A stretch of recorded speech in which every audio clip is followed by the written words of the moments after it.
কোথায় গেলাম বন্ধুরা?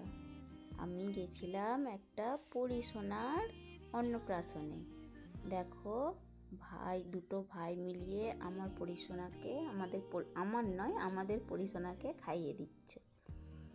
একটু খাচ্ছে পায়েস। তারপরে খেতে চলে গেলাম।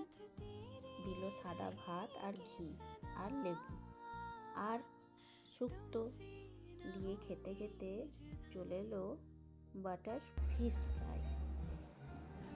দেখো, ছেলে আর আমি খাচ্ছি।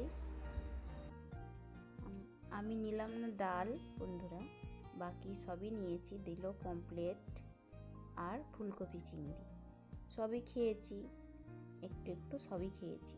তারপরে চলে এলো, দেখো বন্ধুরা, মটন কষা। কত সুন্দর সেদ্ধ হয়েছে দেখো বন্ধুরা, খুব ভালো লেগেছে আমাদের ওখানে যেয়ে। তারপরে দিল চাটনি আর পাঁপড়, ওটাও খেলাম। তারপরে দিয়েছে পায়েস, ওটাও খেলাম। তারপরে মিষ্টি খেয়ে আইসক্রিমটা আর দেখানো হলো না তোমাদেরকে, পানের দিকে চলে এলাম। চলো বন্ধুরা, আমি পান খাই, তোমরা আমার পেজটা ফলো করো।